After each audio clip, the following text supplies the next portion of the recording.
que ele está aguardando a ressurreição. Para outros faz um dia, alguém acabou de morrer, porque a cada minuto morre alguém.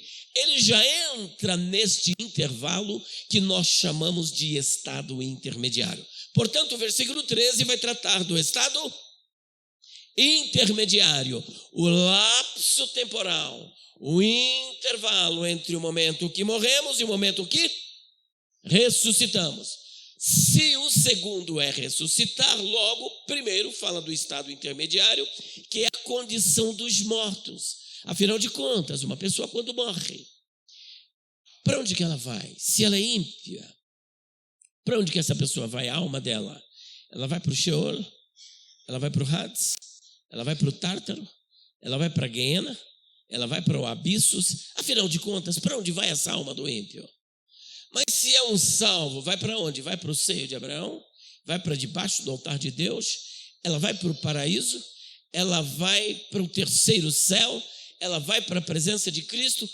Esta é uma pergunta recorrente. E as pessoas têm curiosidade, querem saber para onde vai a alma do justo e também a alma do ímpio.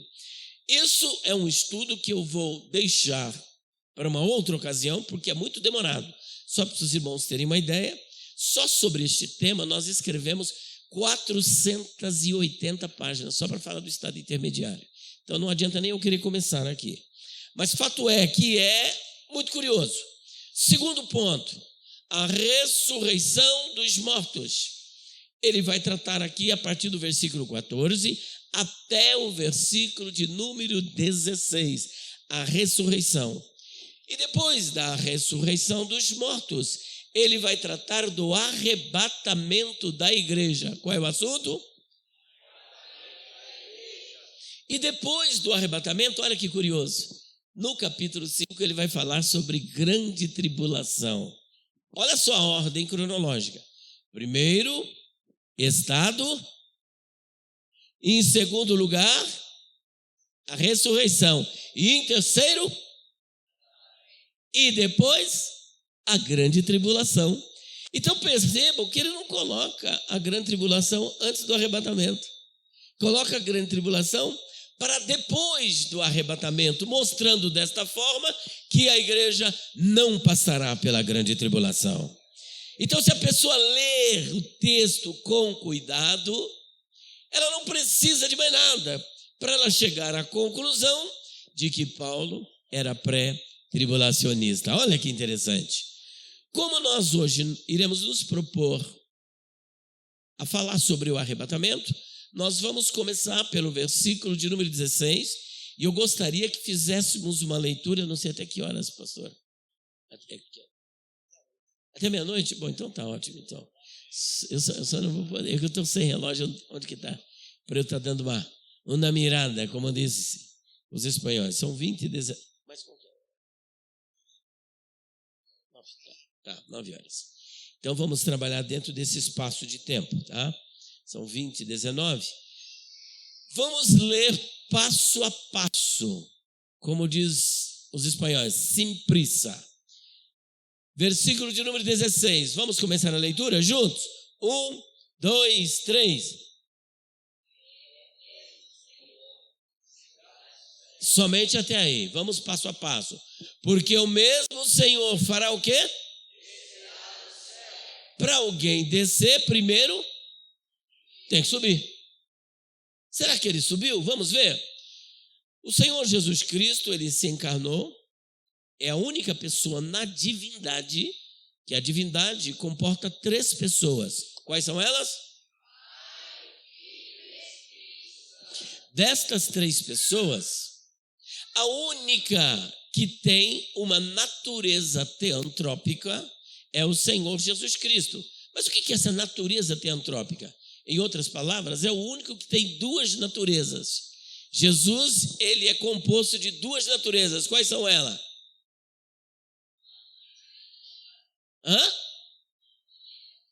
Humana e divina, justamente. Ele é verdadeiramente homem e verdadeiramente plenamente homem e plenamente. Então ele é único, ele desceu. Agora ele subiu, mas como é que nós sabemos que ele subiu? Atos dos Apóstolos, capítulo 1, 9 a 11. Vamos lá? Quero que vocês façam parte aqui dessa pesquisa, tá bom? E se alguém encontrar, seja o primeiro a levantar e leia aí. Faz de conta que é a escola dominical, tá? Atos 1, 9 a 11. Pode ler bem alto.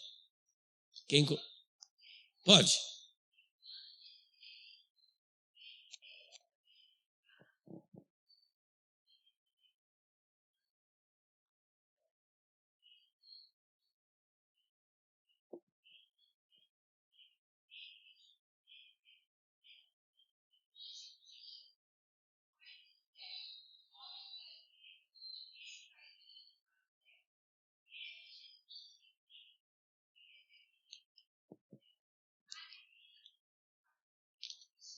Bom, havia testemunhas da ressurreição. O apóstolo Paulo, no capítulo 15 de 1 Coríntios, ele chega a dizer que Jesus foi visto por mais de 500 irmãos. E aqui no momento da ascensão, os galileus estão olhando para o céu e vendo Jesus sendo elevado às alturas. E os dois anjos que ali estavam, que são os dois varões, disseram: varões galileus, por que estáis olhando tanto para o céu? Esse Jesus que vocês estão vendo subir, ele descerá do mesmo jeito que vocês estão vendo ele subir. Portanto, o apóstolo Paulo, que nesta época nem sequer era cristão, porque alguns anos depois se torna perseguidor da igreja, agora inspirado pelo Espírito Santo, no capítulo 4, versículo 16, ele diz que o mesmo Senhor descerá do céu. Assim como os anjos disseram que ele desceria, o apóstolo Paulo também afirma, e não somente isso. João capítulo 14, versículos de número 1 a 13, o que é que diz o texto? Não se turbe o vosso coração, credes em Deus.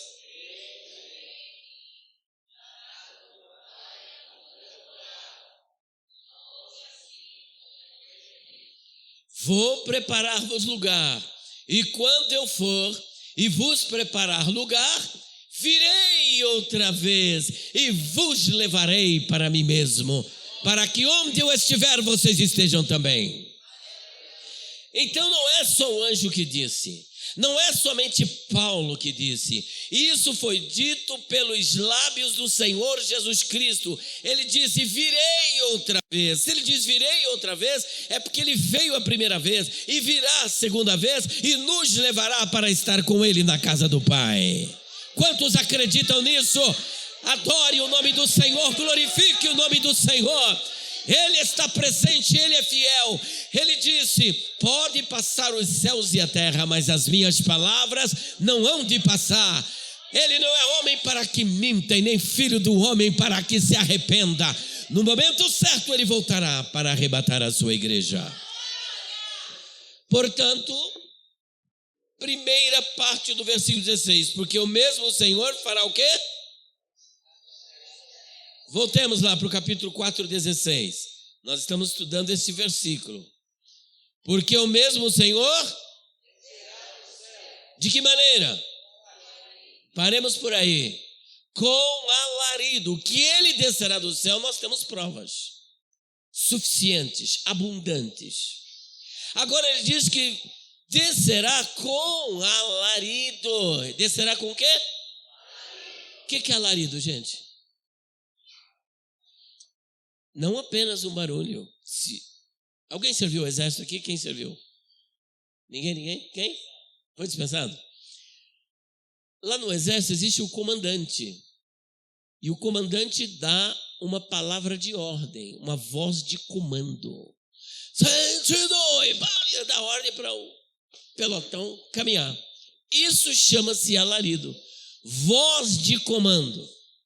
Esta voz de comando, juntamente com o toque de trombeta, é para ressuscitar os mortos, é para colocar o exército em prontidão. Então, primeiro, ele descerá, e descerá com voz de comando, com voz de autoridade. O que mais? E Que mais? E com voz de arcanjo. Aqui merece uma nota. Voz de arcanjo não significa a voz do arcanjo. E nem que aqui esteja se referindo ao arcanjo Miguel. Se você pega, por exemplo, uma testemunha de Jeová, ou um adventista do sétimo dia, eles vão dizer que esse arcanjo aqui é o arcanjo Miguel, porque na cabeça deles, e de muitos irmãos, só existe um arcanjo. E qual é a prova que eles procuram apresentar para dizer que só existe um arcanjo? Porque só existe um arcanjo com nome, e o nome dele é? Aí ele diz, olha, só existe um arcanjo com nome. Logo, se Miguel é um arcanjo, e a Bíblia descreve apenas Miguel, logo eles entendem que só existe um arcanjo. Mas se a gente levar em consideração esta argumentação destas seitas, nós vamos dizer também que só existe um anjo, porque fora Miguel, qual outro anjo que tem nome? E qual é o nome dele? Como é que é? Não tem Rafael, não? Uriel, Muriel, não tem não, pastor? Tem não, né? É só lá da Moroni, também não tem não, né? Isso é tudo coisa lá dos mormons e também da Igreja Católica, dos livros apócrifos, né? Então só existe um anjo com nome fora Miguel, e o nome dele é? Então, se o fato de Gabriel ser o único anjo que tem um nome, será que só existe um anjo? É claro que não. Se você vai para o livro do Apocalipse, capítulo 5, versículo de número 11, ali diz que os anjos, os exércitos são milhões de milhões e milhares de milhares. E agora, milhões de milhões, ou seja, bilhões. Só que dos bilhões de seres sobrenaturais, angelicais, apenas um tem o nome dele é? E Miguel também é anjo, só que um anjo com uma posição elevada. Ele é um arcanjo, que em grego a expressão é archangelos, que vem de arche, que é chefe, cabeça, mas angelos, que é mensageiro, uma referência a um anjo. Ou seja, Miguel é o chefe dos anjos. Então, o fato dele ser o único que tem nome não significa que existe apenas um arcanjo. Assim como Gabriel ser o único que recebe nome, não significa que tem apenas um anjo. E por que dizemos que não existe apenas um arcanjo chamado Miguel? Existem outros arcanjos, apesar de os nomes deles não estarem escritos aqui. Você acha que Deus ia deixar os anjos sem nomes? Ele apenas não revelou. Até as estrelas têm nome.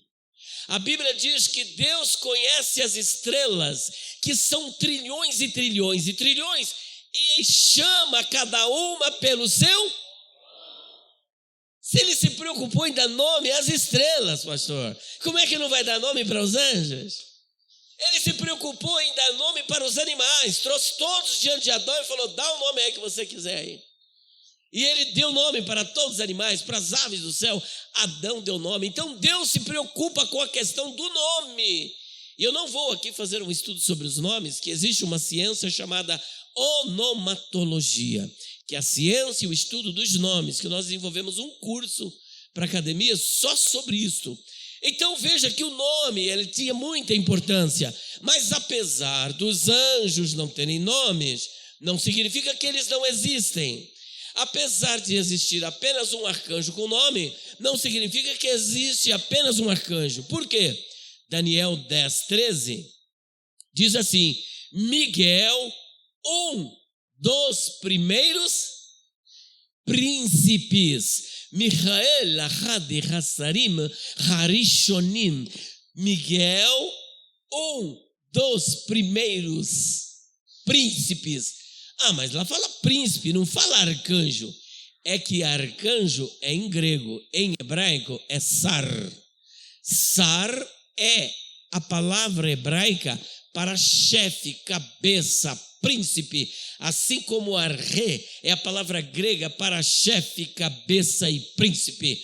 Logo, que o profeta Daniel, inspirado pelo Espírito Santo, está nos informando é que Miguel, ele é um dos primeiros príncipes. Se ele é um dos primeiros, significa o quê? Que tem mais, que igual a ele tem muitos outros. Agora, o mais curioso é que aqui no versículo 16, não está dizendo que é Miguel. Diz aqui, diz apenas que é voz de arcanjo. Voz de e não voz do, porque não tem o artigo definido aqui. Não tem um artigo definido. Então é uma voz semelhante à voz de um arcanjo, mas não que seja um arcanjo que vai dar grito aqui. Continuando o texto, versículo 16. O que mais? E com voz de arcanjo e com a trombeta? Com a trombeta? Agora aqui merece uma breve reflexão. Se você se deparar com o pós-tribulacionista, o que é que ele vai dizer aqui? Que essa trombeta de Deus é a mesma sétima trombeta de Apocalipse, capítulo 11, versículo de número 15. E que para eles também é a mesma última trombeta de 1 Coríntios, capítulo 15, versículo 52. Será que essa trombeta aqui de Deus, de 1 Tessalonicenses 4,16, é a mesma de Apocalipse, capítulo 11, versículo 15? Será que a última trombeta de 1 Coríntios, capítulo 15, versículo 52, também é a mesma trombeta de Apocalipse, capítulo 11, versículo 15, ou são trombetas diferentes? Eles procuram assemelhar todas elas como sendo a mesma.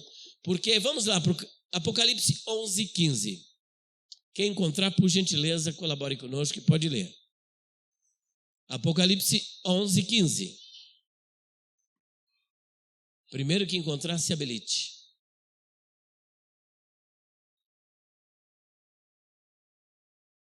Alguém achou? Pode.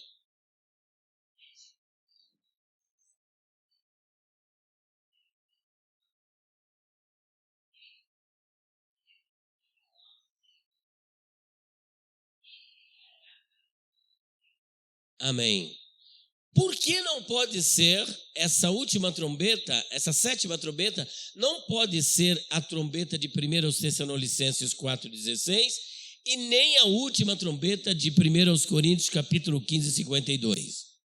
Vocês perceberão acontecimentos semelhantes no capítulo 15 de 1 Coríntios, versículo 52, com 1 Tessalonicenses 4,16.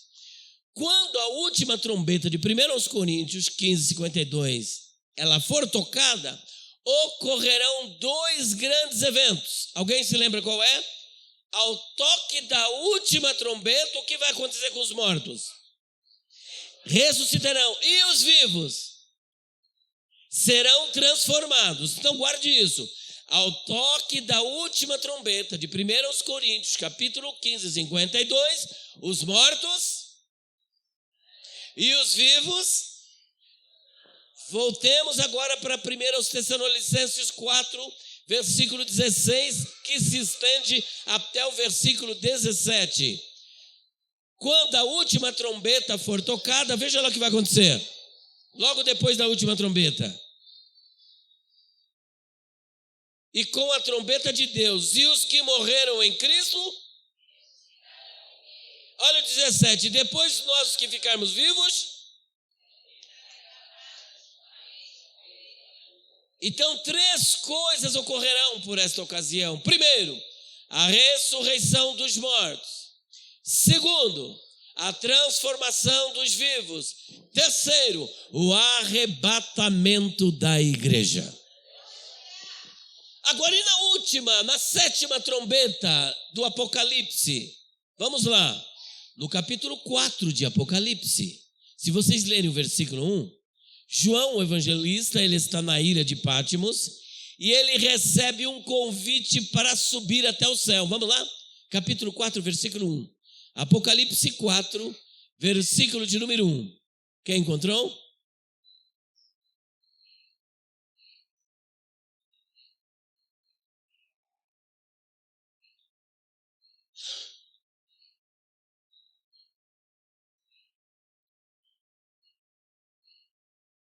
Então ele vê uma porta aberta no céu.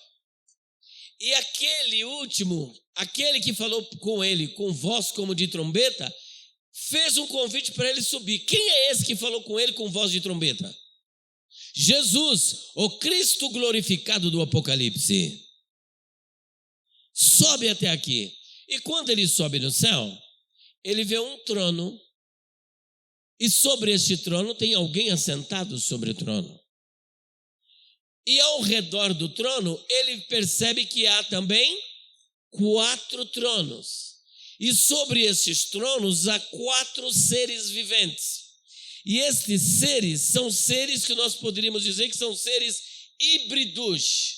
Ou seja, são seres compostos. Vocês perceberão que esses seres têm 4 faces. A primeira face, de homem. A segunda face, de leão. A terceira face, de águia. E a quarta face, boi ou bezerro. Só que além disso, esses seres, cada um deles tem quantas asas? 6 asas. E quantos pés? 2 pés.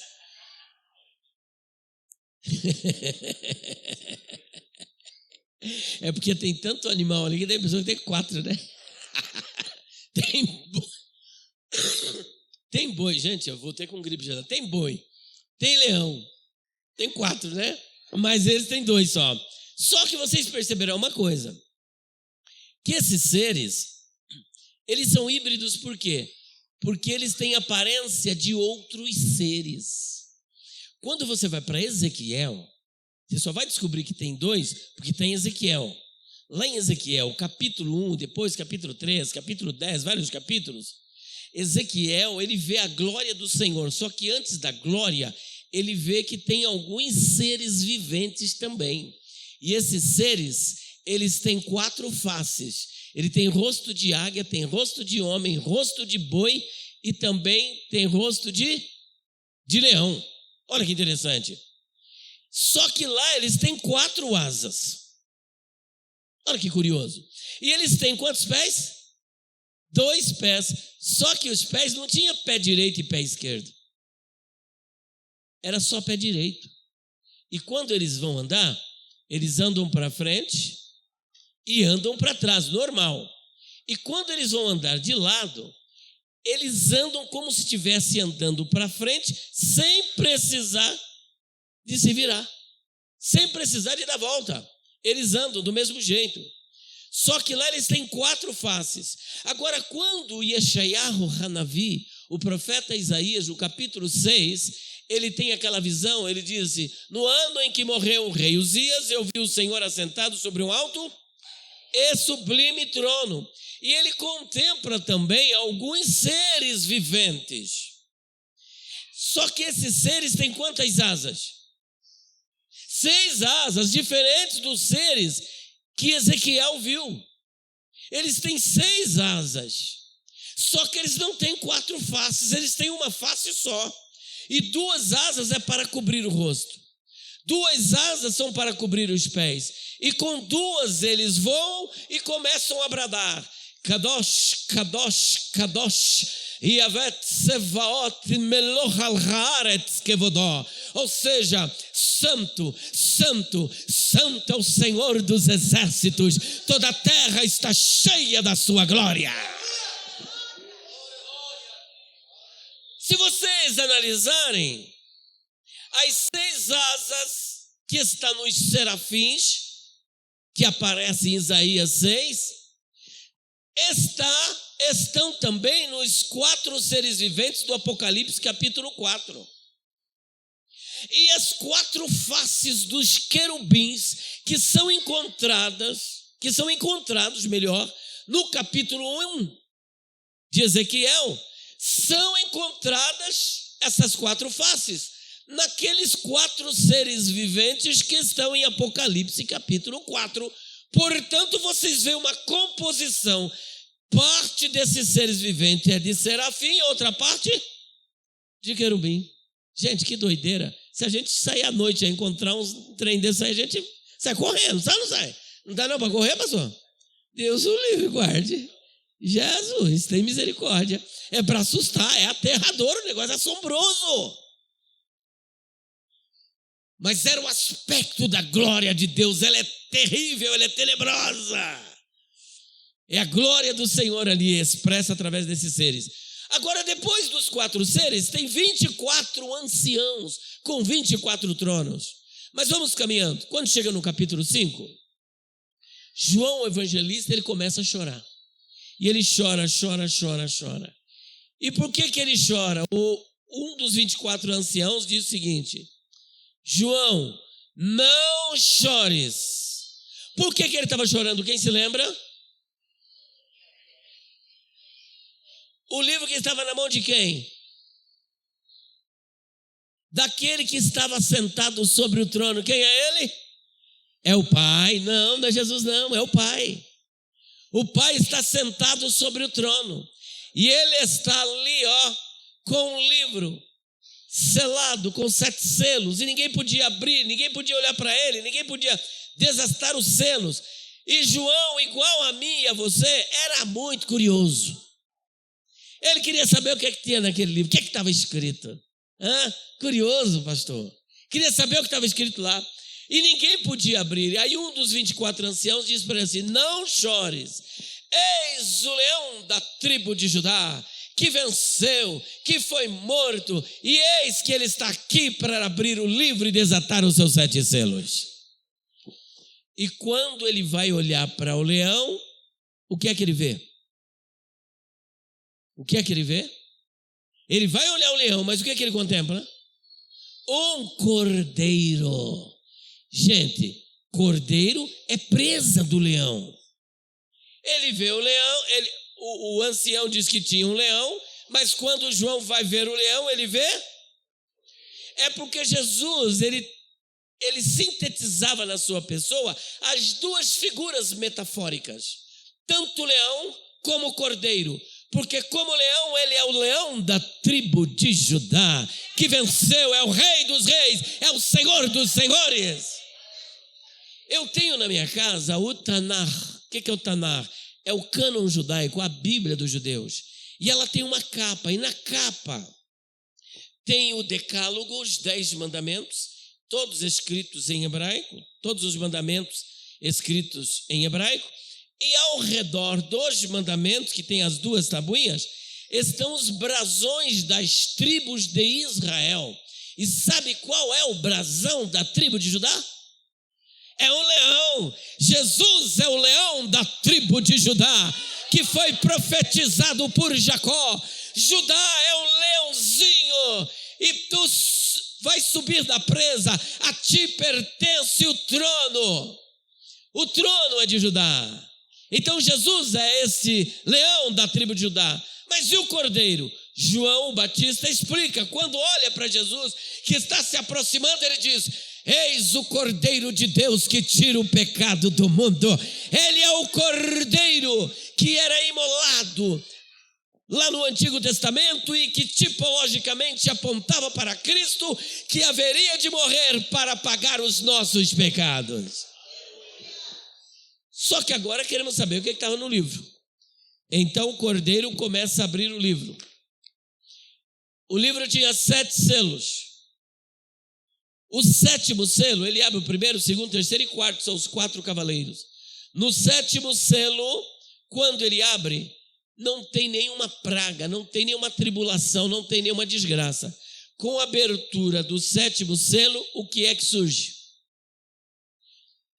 A sequência das 7 trombetas. Com a abertura do 7º selo, a primeira trombeta de juízo é tocada. Então preste atenção. Selos são de juízo. As trombetas também são de juízo. E começa o toque da primeira trombeta.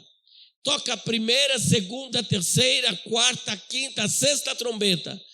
Agora é tocada a sétima trombeta. Se vocês analisarem, a sétima trombeta não anuncia o fim, não anuncia a ressurreição dos mortos, não anuncia a transformação de vivos, não anuncia o arrebatamento.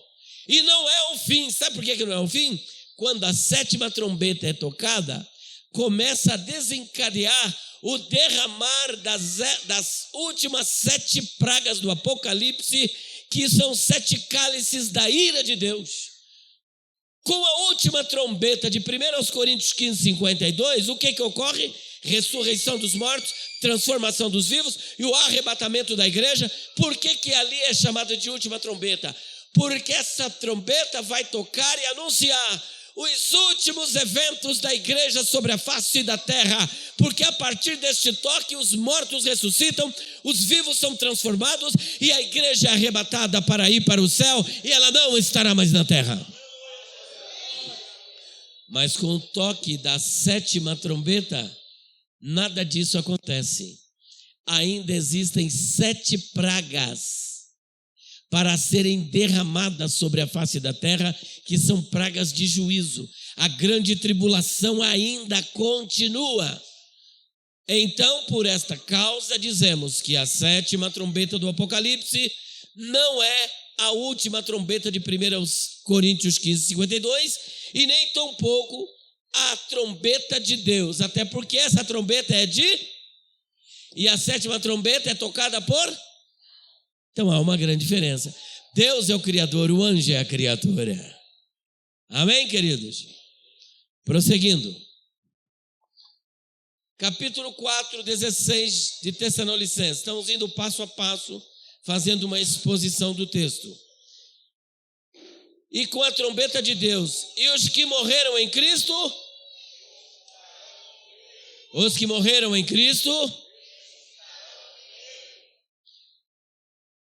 nós iremos ressuscitar. A Bíblia diz que Jesus é a primícia dos que dormem.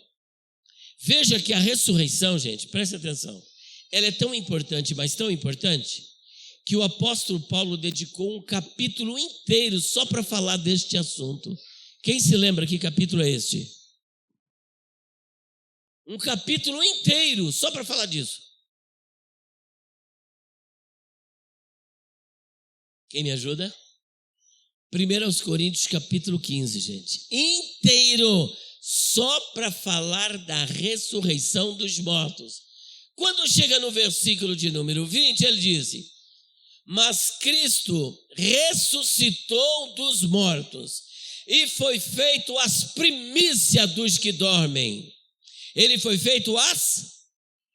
O que significa isso? Que ele foi Lá em Atos dos Apóstolos 26, versículo 23, Lucas não vai usar o substantivo grego aparré, mas vai usar próton, que também é primeiro. João, o evangelista, no Apocalipse, capítulo 1, versículo de número 5, ele vai dizer que Jesus é o prototokos, ou seja, o primogênito dos mortos. Ele é o primogênito, ou seja, o primeiro a ressuscitar. Então temos o testemunho de 1 Coríntios capítulo 15, versículo 20, versículo 23, Atos dos Apóstolos capítulo 26, versículo 23, temos também o testemunho de Apocalipse capítulo 1, versículo de número 5, todos eles apontam para o fato de que Jesus é o... Quem foi o primeiro a ressuscitar? Vocês têm certeza? Tem gente que diz que não. Olha, tem alguém que foi honesto, falou não. Quem foi o primeiro a ressuscitar? E por que Paulo disse que Jesus é o primeiro, então? Oi? Tem teólogo aqui, velho. A benção ali, é teologia pura, hein?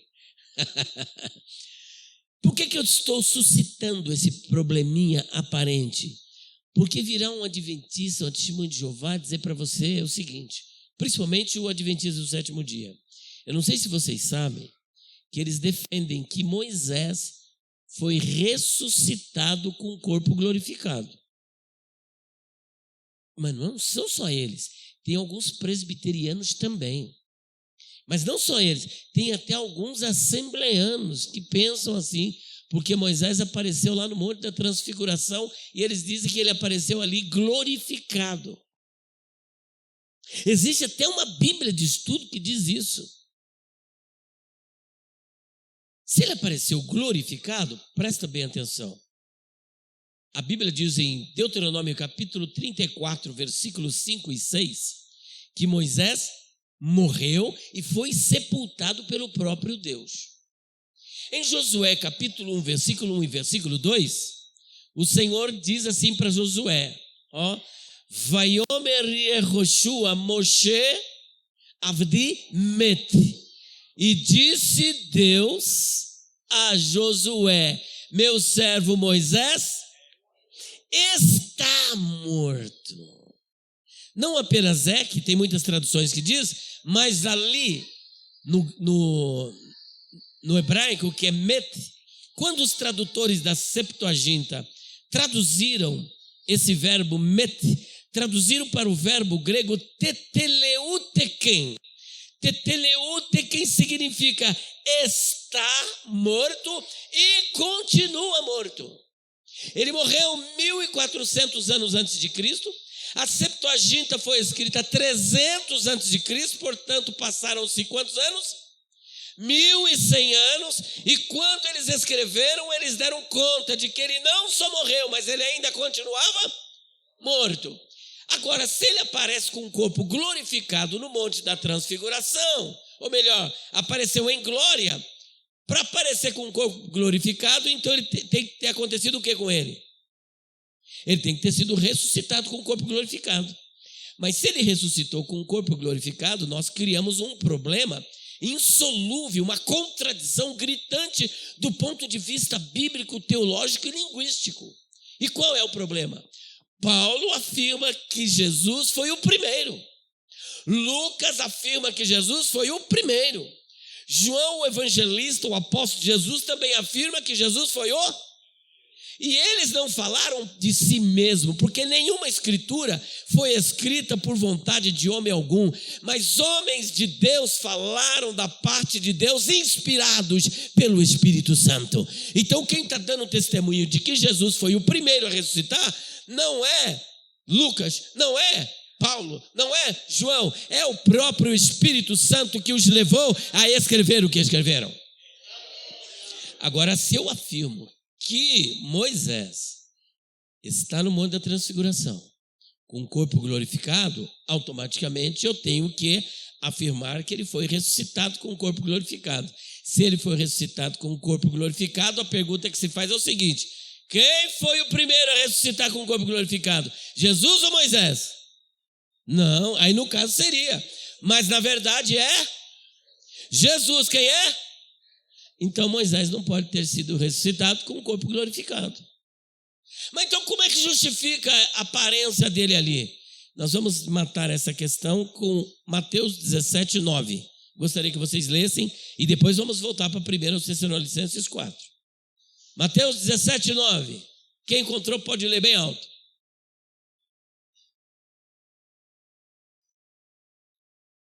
Quem achou?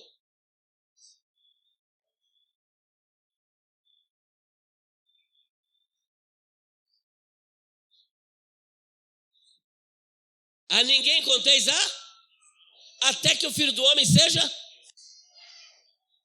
Então o que aconteceu ali foi uma? Meu Deus, as mulheres estão dando um show aqui hoje, viu, pastor? Glória a Deus, aleluia. A ninguém conteis Então o que aconteceu no Monte da Transfiguração com a presença de Moisés e Elias foi uma... Gente, eu fiz um debate com um dos professores adventistas chamado Leandro Quadros e depois com outro chamado Ezequiel Gomes. Meu Deus, o negócio ferveu lá na televisão, lá na rádio, porque o negócio vai fundo, viu? é uma visão. Eu não vou entrar em mais detalhes, senão a gente vai perder o foco aqui. Mas é um estudo bem interessante. Então percebam que a ressurreição dos mortos é muito importante. Paulo dedica um capítulo inteiro. E a ressurreição dos mortos, de que Paulo está tratando, só para sintetizar, não é a ressurreição do filho da viúva de Sarepta. Não é a ressurreição do filho da sunamita. E nem tampouco é a ressurreição daquele morto da sepultura de Eliseu. Vocês se lembram? Eles vinham trazendo ali o féretro. E aí quando chegam lá no cemitério para enterrar o morto, o que é que eles observam? Que havia uma tropa de inimigos, assassinos, para matá-los. Na ânsia de fugir da morte, o que é que eles fizeram com o morto? Jogaram na cova onde tinha um outro, para não morrer, pega o morto e joga na cova do morto. Só que quando o morto cai na cova do morto, o que acontece com ele? Ele ressuscita. Enquanto isso, a turma está correndo. E o morto, quando ressuscita, olha, sabe que aquela tropa também queria matar, ele pensa, morri uma vez, a segunda não. Ou vocês acham que ele ia ficar esperando para morrer de novo? É claro que não. Agora, é interessante que ele também vai correr na mesma direção da turma. Quem está correndo de vez em quando faz o quê? E quando olha para trás, é o morto correndo atrás deles. Gente, imagina o pânico e o desespero. Agora não dá para saber se estavam correndo por causa do morto ou por causa da tropa. Só que eis que o morto já não era mais morto. O morto ressuscitou, porque encontrando-se com o corpo de Eliseu, ele ressuscita e sai correndo. Só que a ressurreição de que nós estamos falando não é essa, nem a de Lázaro, nem a do filho da viúva de Naim, nem a de Eutico, nem a de Dorcas. Não, estamos falando da ressurreição de Jesus, que ressuscitou para nunca mais morrer, com corpo incorruptível, imortal, glorificado. Esta é a ressurreição que nós estamos aguardando. Ressurreição, corpo incorruptível, corpo imortal e corpo glorificado. Vamos ver que corpo é esse? Romanos capítulo 6, versículo de número 9. Gente, acabou meu tempo, já era. Vamos ler essa passagem, eu vou assim, sabendo?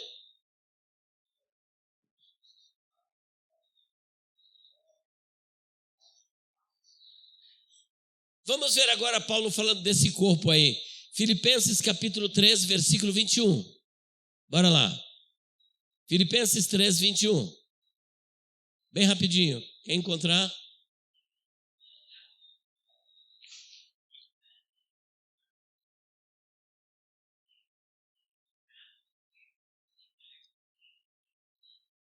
Primeira de João capítulo 3, versículo 2. Bora, mais informação sobre esse corpo aí.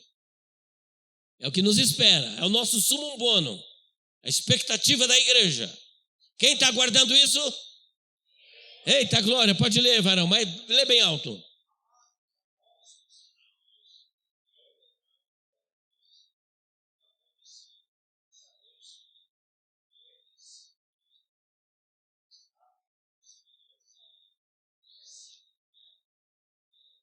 Meu Deus, do jeito que ele é, o veremos.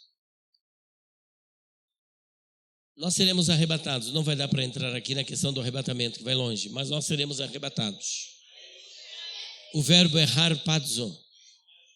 Lá em 1 Tessalonicenses 4,17, harpagesometa. O verbo está na voz passiva, mostrando que nós seremos arrebatados, tirados daqui para estar com ele.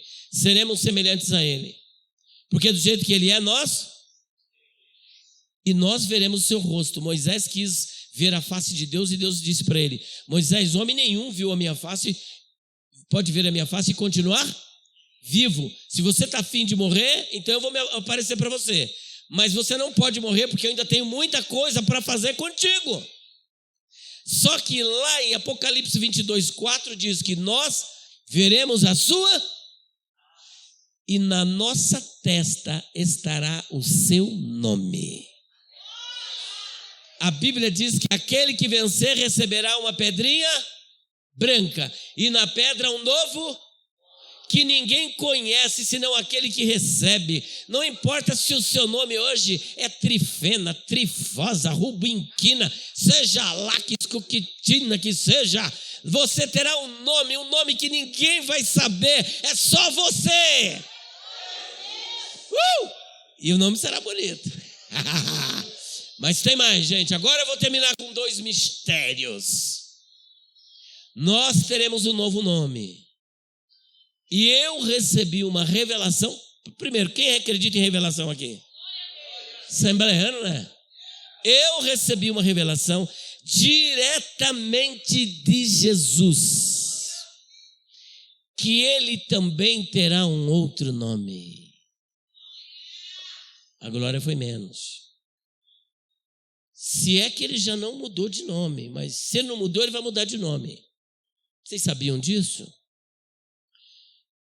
Eu quero terminar assim, o pastor acho que nunca mais vai me convidar. Gente, mas é revelação, crê quem quer. Quem não quiser não tem problema. Só que ainda, para complicar mais, sabe o que ele disse para mim nessa revelação? Você vai estar assentado no meu trono. É forte, pastor. Eu recebi essa revelação. Os irmãos estão todos me olhando, glória a Deus, mas...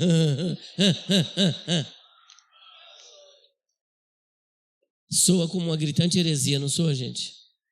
Mas é só para quem crê. Eu recebi essa revelação de Deus, de Jesus. Alguém mais recebeu aí? Tem alguém que recebeu? Você recebeu, Abigail? Então levante sua mão. Aí, Abigail também recebeu a revelação. Ainda bem que eu não estou sozinho, ela não vai deixar eu falar a verdade sozinho. Eu ia falar, né? Então pode gravar e pode jogar isso no ar. Eu recebi uma revelação. Então deixa eu explicar para vocês. O que eu estou falando é verdade, gente. Ele vai ter um novo nome e eu estarei assentado no trono dele. Eita glória. O último que tentou fazer isso foi despejar do céu. Mas a mim ninguém vai despejar. Eu estarei lá. Eita glória. Só que eu preciso agora explicar a revelação. Existem 3 conceitos bem interessantes. Gravem isso, hein? Pode jogar no ar.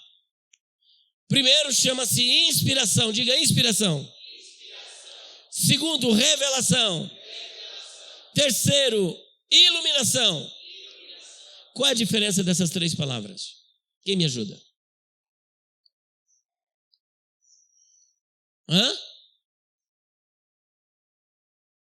A iluminação clareia. E a revelação, o que é essa revelação? Da parte de Cristo? Vamos lá então, gente. Inspiração, tem alguém que canta e fala, nossa, esse irmão, essa irmã cantou inspirado pelo Espírito Santo. Não, gente. Inspiração pelo Espírito só os autores bíblicos tiveram e ninguém mais. Ninguém prega inspirado pelo Espírito Santo, ninguém ensina inspirado pelo Espírito Santo, ninguém canta inspirado pelo Espírito Santo. A inspiração é só para os autores bíblicos, acabou. Se for Jesus, pode atender. Não pode, ele vai deixar de atender, né?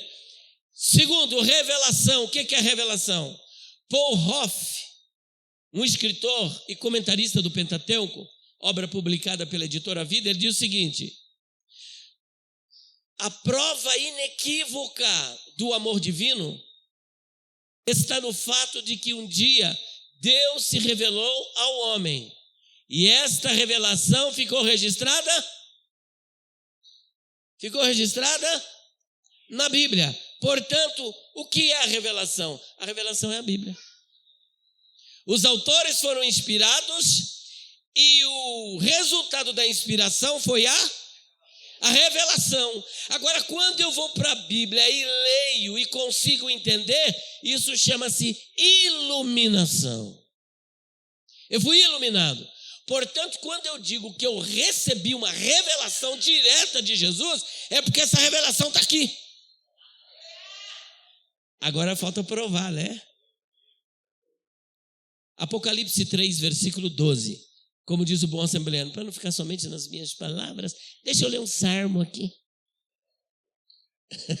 Não é assim, gente? Sou assembleiano pé de ferro, 39 anos de assembleiano. 3:12, mas eu quero que voz de trovão aí, por favor, vai lá, pode ler, varão.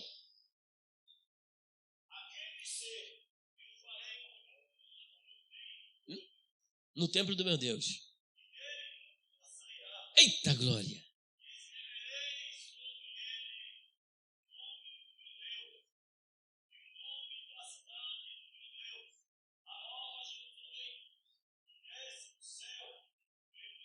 E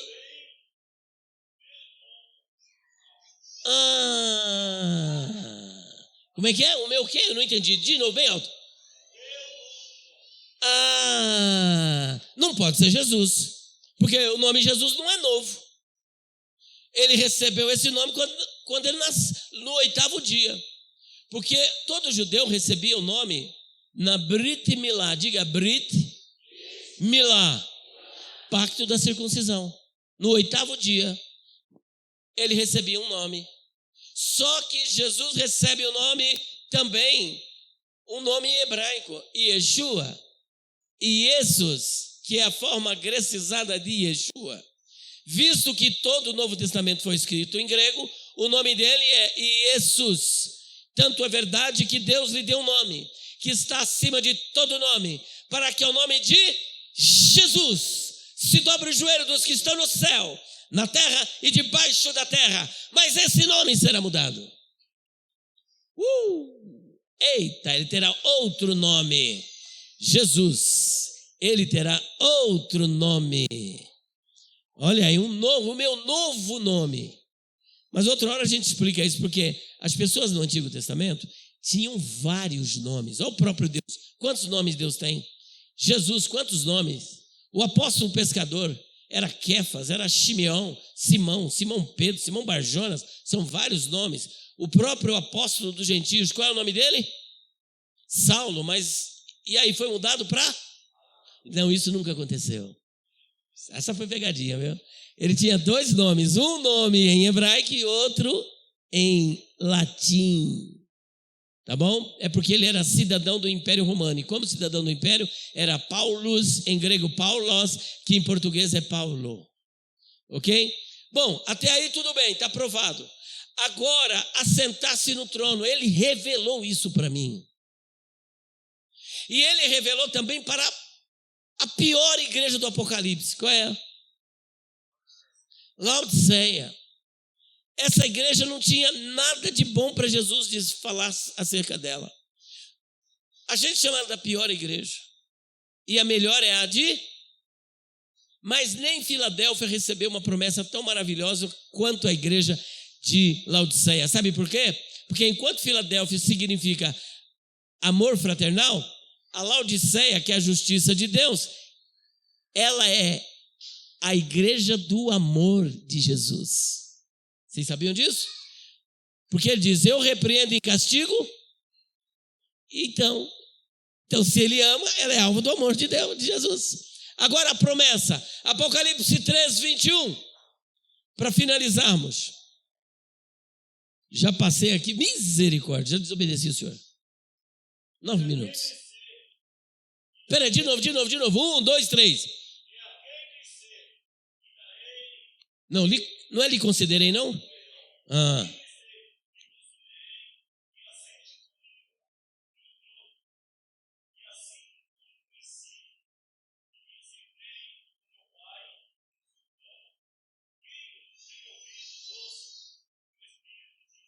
Pronto. A quem vencer, eu lhe concederei que se assente comigo no meu... Quem vai se assentar no trono aí? Levanta a mão. Mudou tudo, pastor. Aí, ó. Todo mundo estava com medo, mas agora vai assentar. Eu também vou. Quem vai? Eu também vou. Diga, eu vou. Gente, nós vamos parar por aqui. Eu já desobedeci com o pastor em 9 minutos. Posso falar dos números? Posso? Eu já desobedeci. É que é um assunto, pastor, que vai longe. Eu tenho um livro ali, que é esse aqui, ó, 496 páginas, só falando disso. Não é que acabou, não. Esse assunto é longo.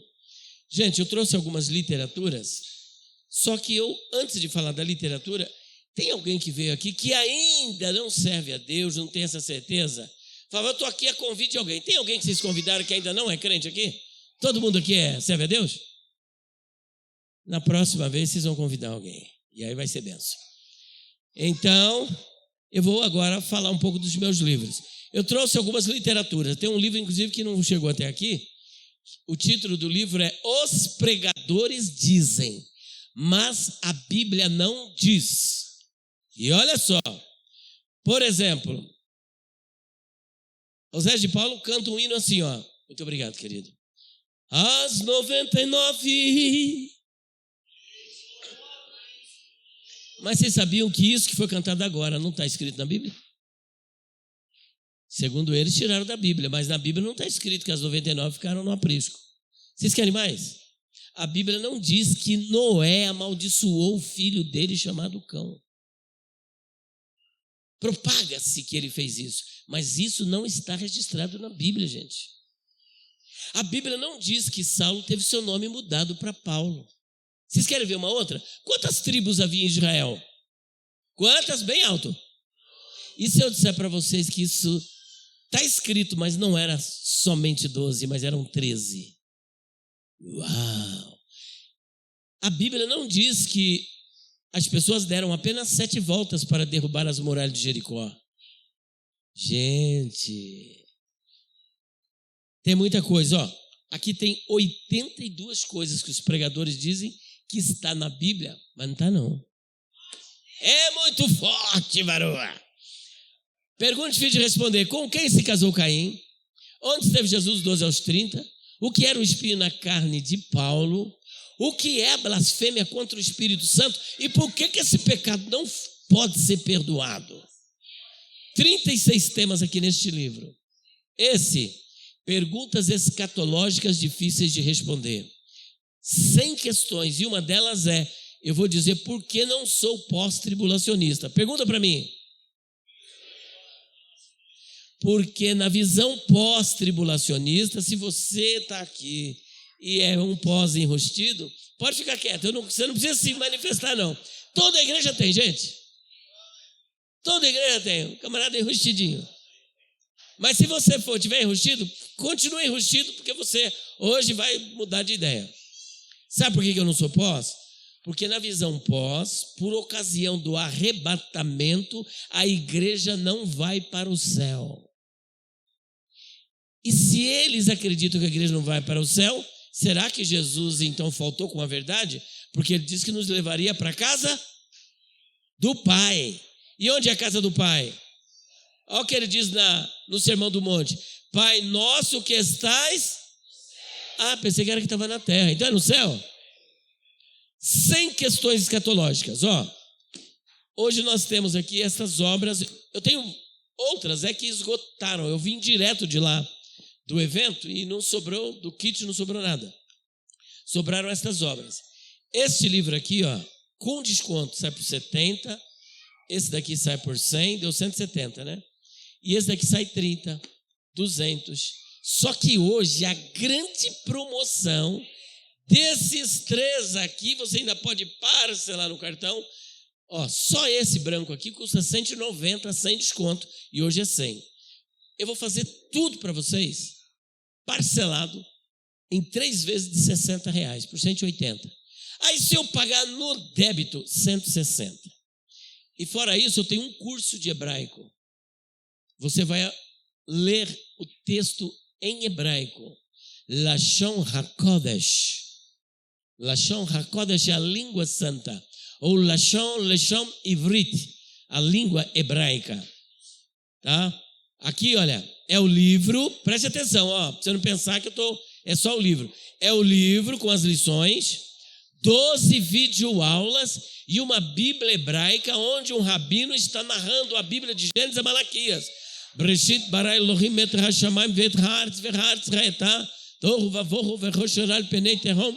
Esse curso completo é 680. Hoje, R$180 e você pode parcelar. Se levarem tudo aqui, eu vou fazer tudo por R$300. Daria 360, fazer tudo por 300 e você ainda pode parcelar em 3 vezes. Deus abençoe a todos em nome de Jesus. Obrigado, pastor. Muito obrigado. Glória a Deus. Olha que ele falou que estava cansado, hein? Imagina.